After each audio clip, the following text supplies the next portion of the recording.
السلام علیکم ورحمۃ اللہ وبرکاتہ۔ الحمدللہ رب العالمین والصلاة والسلام علی رسول اللہ، امابعد۔ میں ہوں آصف اقبال، سول انجینئر۔ آپ اس وقت سن رہے ہیں ہمارے چینل شم رسالت کی جانب سے حقوق والدین کا ذکر۔ اخلاقیات کی اگر بات کی جائے تو ہم نے اخلاقیات کی قدریں کھو دی ہیں۔ بڑوں کا احترام، چھوٹوں سے شفقت، یہ معاملہ تو معاشرے میں جیسے ناپید ہی ہوتا جا رہا ہے۔ نفسا نفسی اس قدر بڑھ چکی ہے، دین سے دوری اور شادی بیاہ کے معاملے میں دین کو مد نظر نہیں رکھا جاتا۔ ارشاد باری تعالیٰ ہے سورہ لقمان آیت نمبر 14 تا 15 میں، وَوَصَّيْنَا الْإِنسَانَ بِوَالِدَيْهِ حَمَلَتْهُ أُمُّهُ وَهْنًا عَلَى وَهْنٍ وَفِصَالُهُ فِي عَامَيْنِ أَنِ اشْكُرْ لِي وَلِوَالِدَيْكَ إِلَيَّ الْمَصِيرُ وَإِنْ جَاهَدَاكَ عَلَىٰ أَن تُشْرِكَ بِي مَا لَيْسَ لَكَ بِهِ عِلْمٌ فَلَا تُطِعْهُمَا وَصَاحِبْهُمَا فِي الدُّنْيَا مَعْرُوفًا۔ اور ہم نے انسان کو اپنے والدین کے ساتھ اچھا سلوک کرنے کا حکم دیا ہے۔ اس کی ماں نے کمزوری پر کمزوری اس کو پیٹ میں اٹھائے رکھا اور 2 سال میں اس کا دودھ چھوٹتا ہے۔ اگر تم میرا اور اپنے والدین کا شکر بجا لاؤ، میری طرف ہی لوٹنا ہے، اور اگر دونوں تجھے مجبور کریں کہ تم میرے ساتھ شریک ٹھہراؤ جس کا تمہیں کوئی علم نہیں ہے، تو تم ان کی اطاعت نہ کرو اور دنیا میں اچھے طریقہ سے ان کے ساتھ گزر بسر کرو۔ نیز ارشاد ہوتا ہے وَقَضَىٰ رَبُّكَ أَلَّا تَعْبُدُوا إِلَّا إِيَّاهُ وَبِالْوَالِدَيْنِ إِحْسَانًا إِمَّا يَبْلُغَنَّ عِندَكَ الْكِبَرَ أَحَدُهُمَا أَوْ كِلَّاهُمَا فَلَا تَقُل لَّهُمَا أُفٍّ وَلَا تَنْهَرْهُمَا وَقُل لَّهُمَا قَوْلًا كَرِيمًا وَاخْفِضْ لَهُمَا جَنَاحَ الذُّلِّ مِنَ الرَّحْمَةِ وَقُل رَّبِّ ارْحَمْهُمَا كَمَا رَبَّيَانِي صَغِيرًا۔ سورہ الاسراء آیت نمبر 23 تا 24۔ اور تیرے رب نے حکم دیا ہے کہ اس کے سوا کسی کی عبادت نہ کرو اور اپنے ماں باپ کے ساتھ حسن سلوک کرو، اور تیرے رب نے حکم دیا ہے کہ اس کے سوا کسی کی عبادت نہ کرو اور اپنے ماں باپ کے ساتھ حسن سلوک کرو۔ اگر تیرے پاس ان میں سے ایک یا دونوں کے دونوں بڑھاپے کو پہنچ جائیں تو ان کو کبھی بھی مت کرنا اور نہ ان کو جھڑکنا، اور ان سے خوب ادب سے بات کرنا، اور ان کے سامنے شفقت سے انکساری کے ساتھ جھکے رہنا، اور یوں دعا کرتے رہنا کہ اے میرے پروردگار ان دونوں پر رحمت فرما جیسا انہوں نے مجھے بچپن میں پالا اور پرورش کیا۔ والدین کی فرمابرداری اللہ کے ہاں محبوب عمل ہے۔ حضرت عبداللہ بن عباس رضی اللہ تعالیٰ عنہ فرماتے ہیں، میں نے حضور اکرم صلی اللہ علیہ وآلہ وسلم سے دریافت کیا کون سا عمل اللہ تعالیٰ کے ہاں زیادہ محبوب ہے؟ آپ صلی اللہ علیہ وسلم نے فرمایا کہ اپنے وقت پر نماز پڑھنا۔ میں نے عرض کیا پھر کون سا؟ آپ صلی اللہ علیہ وسلم نے فرمایا کہ پھر والدین کی فرمابرداری۔ میں نے عرض کیا پھر کون سا؟ آپ نے فرمایا کہ پھر جہاد فی سبیل اللہ۔ حضرت ابن مسعود رضی اللہ تعالیٰ عنہ فرماتے ہیں کہ رسول اللہ صلی اللہ علیہ وسلم نے مجھے یہ باتیں بیان فرمائی ہیں، اگر میں مزید سوال کرتا تو آپ صلی اللہ علیہ وسلم مجھے مزید بیان فرماتے۔ صحیح البخاری، صحیح مسلم، جامع ترمذی، النسائی۔ حضرت ابو ہریرہ رضی اللہ تعالیٰ عنہ بیان کرتے ہیں، ایک آدمی آیا اور اس نے عرض کیا کہ یا رسول اللہ صلی اللہ علیہ وسلم میرے حسن سلوک کا سب سے زیادہ حقدار کون ہے؟ آپ صلی اللہ علیہ وسلم نے فرمایا کہ تمہاری ماں۔ اس نے کہا پھر کون؟ آپ صلی اللہ علیہ وسلم نے پھر فرمایا کہ تمہاری ماں۔ اس نے کہا پھر کون؟ آپ صلی اللہ علیہ وسلم نے فرمایا تمہاری ماں۔ اس نے کہا پھر کون؟ آپ صلی اللہ علیہ وسلم نے فرمایا تمہارا باپ۔ صحیح البخاری و صحیح المسلم۔ امام ابی داؤد رحمہ اللہ نے بھی مذکورہ روایت کو نقل کیا ہے کہ اس شخص نے عرض کیا کہ یا رسول اللہ صلی اللہ علیہ وسلم میں کس کے ساتھ نیک سلوک کروں؟ آپ صلی اللہ علیہ وسلم نے فرمایا کہ تم اپنی ماں اور باپ اور بہن بھائیوں کے ساتھ نیک سلوک کرو، اپنے قریبی رشتہ داروں کے ساتھ بھی اچھا سلوک کرو، اور یہ حق لازم ہے اور ایسا رشتہ ہے جسے جوڑنا ضروری ہے۔ رواہ ابی داؤد و ترمذی۔ حضرت عبداللہ بن عمرو رضی اللہ تعالیٰ روایت کرتے ہیں کہ ایک آدمی آیا اور اس نے جہاد میں جانے کی حضرت صلی اللہ علیہ وسلم سے اجازت طلب کی، تو آپ صلی اللہ علیہ وسلم نے پوچھا کہ کیا تمہارے والدین زندہ ہیں؟ اس نے کہا جی ہاں۔ آپ نے فرمایا کہ پھر انہی کی خوب اطاعت کرو۔ رواہ بخاری و مسلم۔ والدین کی خدمت مصائب سے نجات کا سبب ہے۔ حضرت ابن عمر رضی اللہ تعالیٰ عنہ روایت کرتے ہیں کہ نبی کریم صلی اللہ علیہ وسلم نے فرمایا، ایک دفعہ کا ذکر ہے، 3 آدمی چلے جا رہے تھے کہ راستہ میں بارش نے ان کو آن پکڑا، پس انہوں نے پہاڑ پر موجود ایک غار میں پناہ لے لی۔ اس پہاڑ سے ایک بڑا پتھر گرا اور اس نے غار کا منہ بند کر دیا، اور وہ آپس میں کہنے لگے کہ ایسے اعمال کے بارے میں غور کرو جو تم نے اللہ کے لیے کیے ہوں، پھر ان اعمال کے وسیلہ سے اللہ تعالیٰ سے دعا کرو، ممکن ہے کہ اللہ تعالیٰ اس پتھر کو ہٹا دیں۔ چنانچہ ان میں سے ایک آدمی کہنے لگا، اے میرے اللہ، میرے بوڑھے ماں باپ تھے اور میری بیوی اور چھوٹے چھوٹے بچے تھے، میں ان کے لیے بکریاں چراتا تھا۔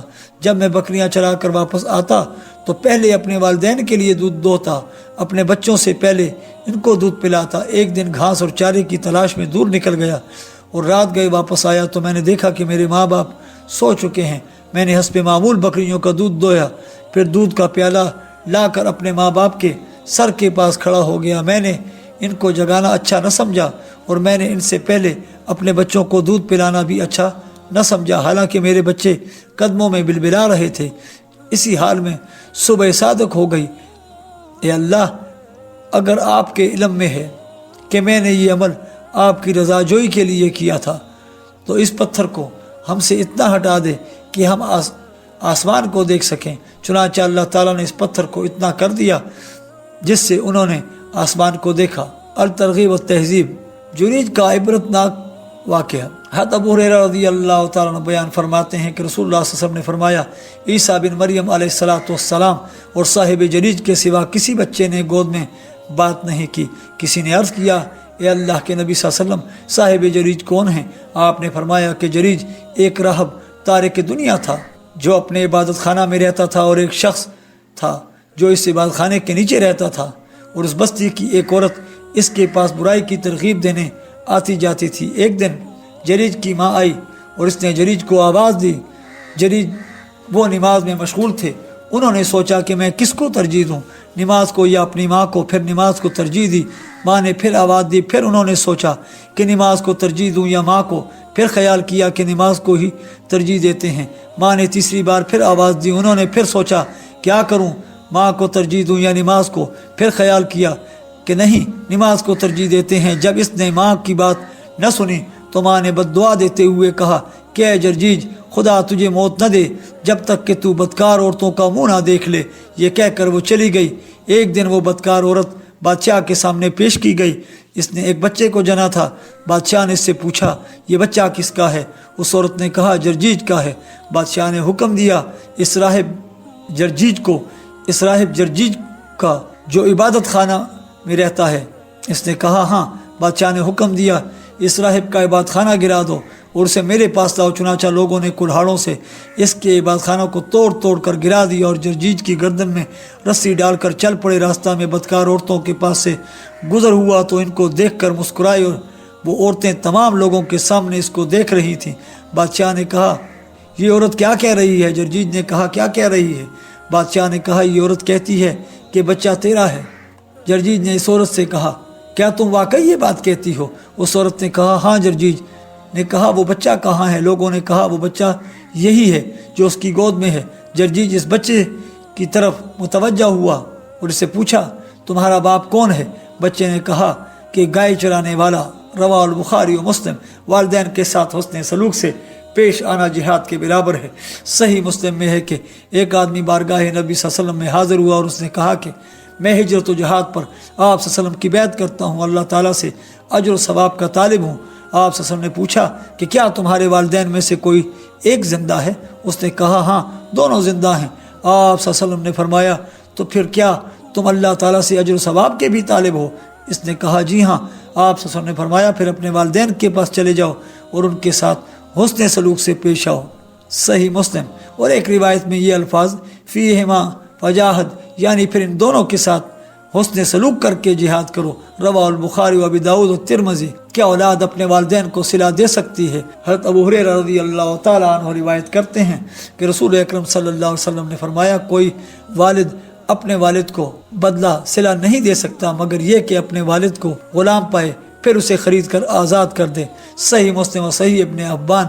مصنف رحمتہ اللہ کہتے ہیں کہ اس کو بدلہ اس لیے قرار دیا گیا کہ غلام اگرچہ زندہ ہوتا ہے مگر حکماً معدوم ہوتا ہے، کیونکہ ایک آزاد شخص کے احکام اس کو حاصل نہیں ہوتے، اس کے تمام حقوق اس کے مالک کے پاس ہوتے ہیں، اس کا مالک ہی اس کے تمام تصرفات و معاملات کا حقدار ہوتا ہے۔ پس آزاد کرنے والا ایسا ہے جیسے وہ اس غلام کو عدم سے وجود میں لانے والا ہے۔ اسی طرح وہ ولد پہلے معدوم تھا، باپ کے اس وجود کا سبب بنا اور اسی کی وجہ سے اس کے لیے احکام ثابت ہوئے۔ اس سے پتہ چلا کہ آزادی ان نعمتوں میں سے افضل نعمت ہے جو کسی کو عطا کی گئی ہیں۔ حضرت ابو اسید السعدی رحمتہ اللہ فرماتے ہیں ایک روز ہم لوگ رسول اکرم صلی اللہ علیہ وسلم کے پاس بیٹھے تھے کہ بنو مسلم کا ایک آدمی آیا اور اس نے عرض کیا یا رسول اللہ صلی اللہ علیہ وسلم میرے ماں باپ وفات پا گئے ہیں، کیا ان کی وفات کے بعد بھی ان کے ساتھ حسن سلوک کی کوئی صورت باقی ہے جسے میں پورا کروں؟ آپ صلی اللہ علیہ وسلم نے فرمایا کہ ہاں، ان کے لیے دعا کرنا، ان کے لیے مغفرت مانگنا اور ان کے چلے جانے کے بعد ان کے وعدوں کو پورا کرنا اور اس صلہ رحمی کا خیال رکھنا جو ان کی وجہ سے ہی کی جاتی ہے اور ان کے دوستوں کا احترام کرنا۔ رواہ ابی داؤد و مسند احمد۔ والدین کو مطعون کرنا کبیرہ گناہ ہے۔ حضرت عبداللہ بن عمر رضی اللہ تعالیٰ عنہ فرماتے ہیں رسول اکرم صلی اللہ علیہ وسلم نے فرمایا کبیرہ گناہوں میں سے سب سے بڑا گناہ یہ ہے کہ آدمی اپنے والدین کو لعن طعن کرے۔ کسی نے عرض کیا یا رسول اللہ صلی اللہ علیہ وسلم بھلا آدمی اپنے والدین کو لعن طعن کیسے کرے گا؟ آپ صلی اللہ علیہ وسلم نے فرمایا کہ وہ کسی کے باپ کو لعن طعن کرے تو دوسرا اس کے باپ کو لعن طعن کرے اور دوسروں کی ماں کو لعن طعن کرے تو دوسرا اس کی ماں کو لعن طعن کرے۔ رواہ بخاری و مسلم۔ صحیح مسلم میں ہے کہ رسول اکرم صلی اللہ علیہ وسلم نے فرمایا وہ آدمی ذلیل و رسوا ہوا، پھر وہ آدمی ذلیل و رسوا ہوا، پھر وہ آدمی ذلیل و رسوا ہوا۔ کسی نے پوچھا یا رسول اللہ صلی اللہ علیہ وسلم کون؟ آپ صلی اللہ علیہ وسلم نے فرمایا کہ جس نے اپنے ماں باپ کو دونوں کو یا دونوں میں سے ایک کو بڑھاپے میں پایا پھر جنت میں خدمت کر کے داخل نہ ہوا۔ صحیح مسلم اور رواہ ابن احمد۔ ماں کی نافرمانی اللہ تعالیٰ کے ہاں ناپسندیدہ عمل ہے۔ حضرت مغیرہ رضی اللہ تعالیٰ عنہ روایت کرتے ہیں کہ نبی کریم صلی اللہ علیہ وسلم نے فرمایا بے شک اللہ تعالیٰ نے ماں کی نافرمانی کرنے، غیر کا حق روکنے اور حقدار نہ ہوتے ہوئے سوال کرنے اور بیٹیوں کو زندہ درگور کرنے سے منع فرمایا ہے، اور تمہارے لیے باس و حجت بازی، زیادہ سوال کرنے اور مال ضائع کرنے کو ناپسند کیا ہے۔ رواہ بخاری و مسلم۔ حضرت ابوبکر رضی اللہ تعالیٰ روایت کرتے ہیں رسول اکرم صلی اللہ علیہ وسلم نے فرمایا کہ کیا میں تم کو بڑے بڑے گناہ نہ بتاؤں؟ ہم نے کہا کیوں نہیں، بتائیں یا رسول اللہ صلی اللہ علیہ وسلم۔ آپ نے فرمایا کہ اللہ تعالیٰ کے ساتھ شریک ٹھہرانا اور والدین کی نافرمانی کرنا۔ آپ صلی اللہ علیہ وسلم ٹیک لگا کر بیٹھے ہوئے تھے کہ بیٹھ گئے اور پھر فرمایا خبردار جھوٹی بات کہنا اور جھوٹی گواہی دینا، خبردار جھوٹی گواہی دینا۔ آپ صلی اللہ علیہ وسلم مسلسل فرماتے رہے یہاں تک کہ میں نے دل میں کہا آپ صلی اللہ علیہ وسلم خاموش نہ ہوں گے۔ رواہ البخاری و مسلم۔ حضرت اسماء بنت ابوبکر رضی اللہ تعالی عنہ فرماتی ہیں جب قریش کے ساتھ معاہدہ ہوا تھا انہوں نے میری والدہ جو کہ اس وقت تک مشرکہ تھیں میرے پاس آئیں تو میں نے نبی کریم صلی اللہ علیہ وسلم سے پوچھا کہ یا رسول اللہ صلی اللہ علیہ وسلم میری والدہ میرے پاس آئی ہیں اور وہ رغبت دلاتی ہیں کہ میں ان کے ساتھ اچھا برتاؤ کروں۔ آپ صلی اللہ علیہ وسلم نے فرمایا کہ ہاں تم اپنی والدہ کے ساتھ اچھا سلوک کرو۔ رواہ بخاری و مسلم و ابی داؤد۔ قطع رحمی اللہ کی رحمت سے محروم ہونے کا سبب ہے۔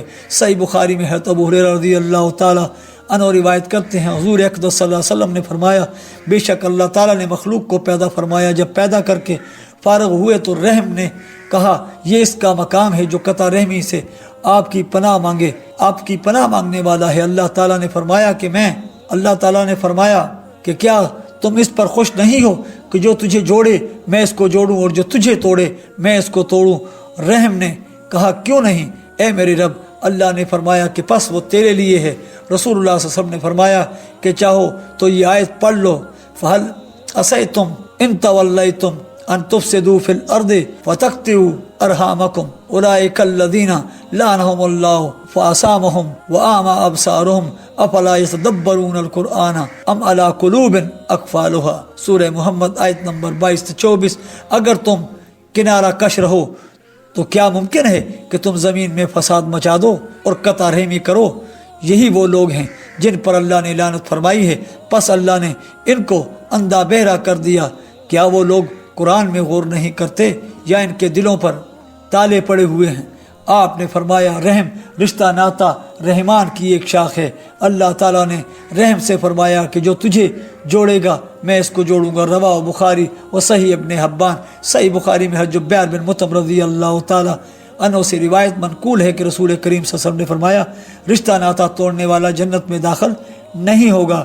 رواہ البخاری و مسلم۔ صلہ رحمی کی برکات حضرت انس رضی اللہ تعالیٰ عنہ روایت کرتے ہیں کہ نبی کریم صلی اللہ علیہ وسلم نے فرمایا جو شخص یہ چاہتا ہو کہ اس کے رزق میں کشادگی ہو، اس کی عمر دراز ہو، تو اسے صلہ رحمی کرنی چاہیے۔ رواہ البخاری و مسلم۔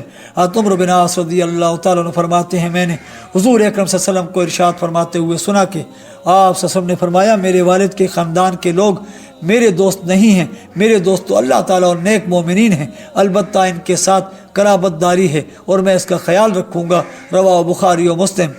اس کے ساتھ ہی ہماری آج کی ایپیسوڈ اختتام پذیر ہوتی ہے اس دعا کے ساتھ، رب اجعلنی مقیم الصلاۃ من ذریتی ربنا وتقبل دعا ربنا اغفر لی ولوالدی وللمؤمنین یوم یقوم الحساب رب ارحمہما کما ربیانی صغیرا رب ارحمہما کما ربیانی صغیرا رب ارحمہما کما ربیانی صغیرا وآخر دعوانا الحمدللہ رب العالمین۔ ملتے ہیں انشاءاللہ نیکسٹ ایپیسوڈ میں، تب تک کے لیے اجازت۔ آپ ہمارے چینل کو سبسکرائب کیجئے، ویڈیو کو لائک کیجئے، کمنٹس میں اپنی قیمتی آراء سے آگاہ کیجئے۔ اللہ حافظ۔